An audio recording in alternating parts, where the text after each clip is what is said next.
Ration കടയിലെ ഗോതമ്പ് പൊടിയുണ്ട്. ഏറ്റവും എളുപ്പത്തിലൊരു 4 മണി പലഹാരം ഉണ്ടാക്കിയാലോ?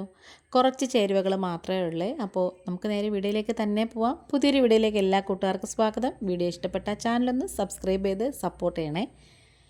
അപ്പോൾ ഞാനിവിടെ ഒരു പാക്കറ്റ് എടുത്തിട്ടുണ്ട് കേട്ടോ. ഇത്രയൊന്നും ആവശ്യമില്ല. ഇതിനകത്തുനിന്ന് കുറച്ച് മാത്രം നമുക്ക് എടുത്താൽ മതി. നമ്മുടെ ആവശ്യത്തിനുള്ളത് മാത്രം എടുത്താൽ മതിയേ. അപ്പോൾ ഈ ഒരു പാക്കറ്റ് പൊട്ടിച്ചിട്ട് ഞാനിപ്പം അതിനകത്തുനിന്ന് 250 ml കപ്പിൻ്റെ ഒരു കപ്പ് ഗോതമ്പ് പൊടി എടുത്തിട്ടുണ്ട്. അത് പരന്നൊരു പാത്രത്തിലേക്ക് അങ്ങിട്ട് കൊടുത്തതിന് ശേഷം വളരെ കുറച്ച് ഒരു നുള്ളു ഉപ്പ് ചേർത്ത് കൊടുക്കാം. പിന്നെ ഒരു അരക്കപ്പോളം തിരുമിയ തേങ്ങയും കൂടി ഇട്ട് കൊടുത്തിട്ട് നന്നായിട്ടിങ്ങനെ മിക്സ് ചെയ്ത് യോജിപ്പിച്ചെടുക്കണേ.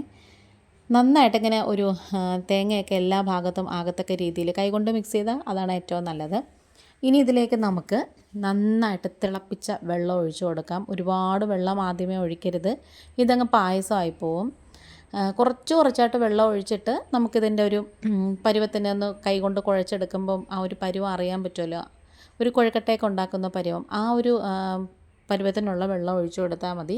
ഇപ്പം നല്ല ചൂടായതുകൊണ്ടാണ് ഞാനിങ്ങനെ സ്പൂണ് കൊണ്ട് മിക്സ് ചെയ്യുന്നത്. ശരിക്കും പറഞ്ഞാൽ ഇങ്ങനെ തേച്ച് ആ സ്പൂണ് കൊണ്ട് ഇങ്ങനെ തേച്ച് മിക്സ് ചെയ്യുമ്പം ആ ഒരു ചൂടുവെള്ളവും അതുപോലെ ആ ഒരു തേങ്ങയൊക്കെ എല്ലാ ഭാഗത്താവും.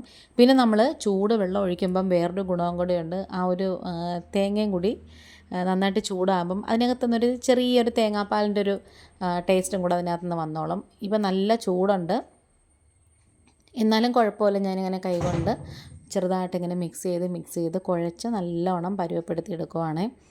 നല്ല സോഫ്റ്റായിട്ട് വേണം നമ്മളിത് കുഴച്ചെടുക്കാനായിട്ട്. ഒരുപാട് ടൈറ്റ് ചെയ്തൊന്നും കുഴക്കേണ്ട. അതുപോലെ തന്നെ ചപ്പാത്തി മാവിൻ്റെ അത്രയും കട്ടിയൊന്നും വേണ്ട. അതിനേക്കാളും ഒരു ഇച്ചിരിയും കൂടെ ഒന്ന് അയഞ്ഞിരിക്കണം. ആ ഒരു പരുവത്തിൽ നമ്മളിതേപോലെ കുഴച്ചെടുത്തതിന് ശേഷം 3 പോർഷനായിട്ട് ഞാൻ ഭാഗിച്ച് വെക്കുവാണ്. നമ്മളിതിങ്ങനെ 3ആയിട്ട് ഭാഗിച്ച് വെക്കുമ്പം കഴിവതും 3 എണ്ണവും ഒരേ വലിപ്പത്തിലാവാൻ ശ്രദ്ധിക്കണം. അല്ലെങ്കിൽ ഒരെണ്ണത്തിന് വേവ് കൂടുതലായിരിക്കും, ഒരെണ്ണം വേവ് കുറഞ്ഞു പോവും, ആ ഒരു പരുവമായി പോവും. അതുകൊണ്ടാണ് നമ്മളിതേപോലെ കറക്റ്റ് 3ആയിട്ടുള്ള പോർഷനാക്കി എടുക്കുന്നത്. അപ്പോൾ ഈ ഒരു വീഡിയോ കണ്ടുകൊണ്ടിരിക്കുന്ന സമയത്ത് ഈ ഒരു ചാനൽ നിങ്ങൾക്ക് ഇഷ്ടപ്പെടുകയാണെന്നുണ്ടെങ്കിൽ പ്ലീസ് ഒന്ന് ലൈക്ക് ചെയ്യുകയും ഷെയർ ചെയ്യുകയും കമൻറ്റ് ചെയ്യുകയും സബ്സ്ക്രൈബ് ചെയ്ത് സപ്പോർട്ടൂടെ ചെയ്യണേ. ആദ്യമായിട്ട് കാണുന്ന കൂട്ടുകാരാരെങ്കിലും ഉണ്ടെങ്കിലും ഇതുവരെയും സബ്സ്ക്രൈബ് ചെയ്യാതെ കാണുന്ന കൂട്ടുകാരാരെങ്കിലും ഉണ്ടെങ്കിലും ആ ഒരു ബെല്ലൈക്കണും സബ്സ്ക്രൈബ് ബട്ടണും ഒക്കെ പ്രസ് ചെയ്തിട്ട് അതിൽ ഓളുന്ന ഓപ്ഷനും കൂടി കൊടുക്കണേ. എങ്കിൽ മാത്രമേ ഞാനിടുന്ന നെക്സ്റ്റ് വീഡിയോസൊക്കെ നോട്ടിഫിക്കേഷനായിട്ട് നിങ്ങൾക്ക് കിട്ടത്തുള്ളൂ. അങ്ങനെ നമ്മളിത് 3ആയിട്ട് ഭാഗിച്ച് വെച്ചിട്ടുണ്ട്. ഞാൻ സ്റ്റീമർ വെച്ച് എടുത്തിട്ട് അതിൻ്റെ മുകളിലേക്ക് കുറച്ച് ഓയിലൊന്ന് പുരട്ടി കൊടുക്കുവാണ്. നെയ്യ് വേണമെങ്കിൽ നെയ്യും എടുക്കാം. ഞാനിപ്പം ഓയിലാണ് കേട്ടോ ജസ്റ്റ് ഇങ്ങനെ തൂത്ത് കൊടുക്കുന്നത്. എന്നിട്ട് അതിൻ്റെ മുകളിലേക്ക് നമ്മളിത് കുഴച്ച് പരുവപ്പെടുത്തി വെച്ചേക്കുന്നത് 3ആയിട്ട് വെക്കാം. ഇങ്ങനെ തന്നെ ചെയ്യണമെന്നില്ല. സമയം ഉണ്ടെന്നുണ്ടെങ്കിൽ കുഞ്ഞു ബോൾസാക്കി എടുത്താലും മതി. അത് കാണാൻ കുറച്ചുകൂടെ ഭംഗിയായിരിക്കും. സമയം കുറവുണ്ടെങ്കിൽ ഇതേപോലെ ചെയ്താലും മതിയേ.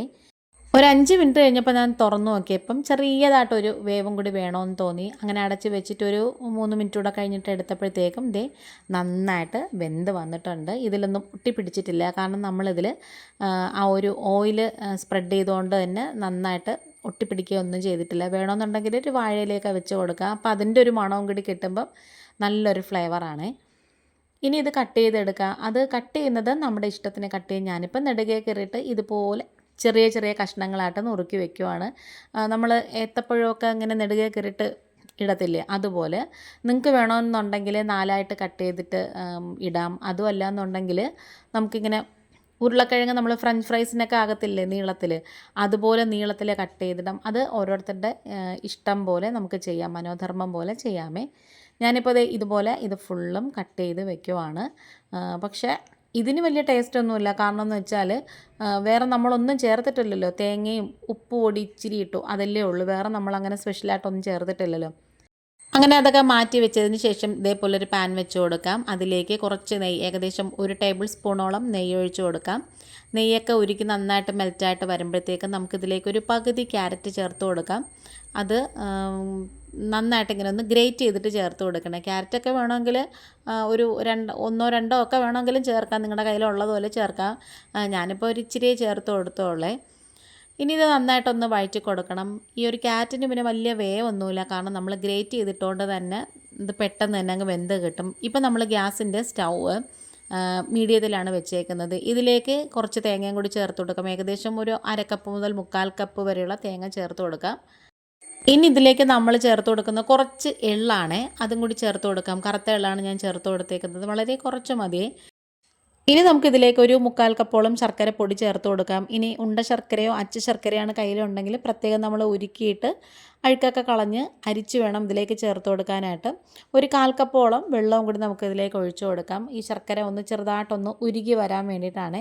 അതുപോലെ തന്നെ തേങ്ങയും ചൂടാകും, അതിനകത്ത് ചെറുതായിട്ട് തേങ്ങാപ്പാൽ ഇങ്ങനെ ഇറങ്ങി വരുന്നത് പോലെ ഇരിക്കും. ഇനി ഇത് നന്നായിട്ടൊന്ന് മിക്സ് ചെയ്ത് കൊടുക്കണേ. ഇനി ഇതിലേക്ക് കുറച്ച് ഏലക്കാപ്പൊടിയും കൂടി ചേർത്ത് കൊടുക്കാം. ഏകദേശം ഒരു 1/4 ടീസ്പൂൺ തൊട്ട് 1/2 ടീസ്പൂൺ വരെയൊക്കെ ചേർത്ത് കൊടുക്കാം. ഈ ഒരു ബോക്സ്, ഈ മസാലയൊക്കെ ഇടുന്ന, ഈ സ്പൈസസ് ഒക്കെ ഇടുന്ന ഒരു ബോക്സ് ഞാൻ വാങ്ങിയത് ഫ്ലിപ്കാർട്ടിൽ നിന്നാണ്. അപ്പോൾ പ്രോഡക്റ്റ് ടാഗ് ചെയ്തേക്കാം. ഇപ്പോഴും അവൈലബിൾ ആണോ എന്നറിയത്തില്ല, ഇടയ്ക്ക് ഞാൻ പിന്നെ നോക്കിയപ്പോൾ കണ്ടിട്ടില്ലായിരുന്നേ. അതുണ്ടെങ്കിൽ ഞാൻ ടാഗ് ചെയ്തേക്കാം. വാങ്ങിക്കണം എന്നുള്ളവർക്ക് വാങ്ങിക്കാം. ഏറ്റവും യൂസ്ഫുൾ ആയിട്ടുള്ളതാണ്. പട്ട, ഗ്രാമ്പു, ഏലക്ക, കസ്കസ് ഇതൊക്കെ നമുക്ക് അതിനകത്ത് തന്നെ ഇട്ട് വെച്ചേക്കാമേ. അങ്ങനെ ഇത് നന്നായിട്ട് തിളച്ച് വന്നപ്പോഴത്തേക്കും നമ്മൾ നേരത്തെ റെഡിയാക്കി അരിഞ്ഞ് വെച്ചിട്ടുണ്ടായിരുന്ന ആ ഒരു കൊഴുക്കട്ട കൂട്ടുണ്ടല്ലോ, ഇതിലേക്ക് അങ്ങ് ചേർത്ത് കൊടുക്കാം. ഇനി ഇതെല്ലാം കൂടി നന്നായിട്ട് ഇതിലേക്ക് ഇങ്ങനെ നന്നായിട്ട് ഇങ്ങനെ യോജിച്ച് വരണേ.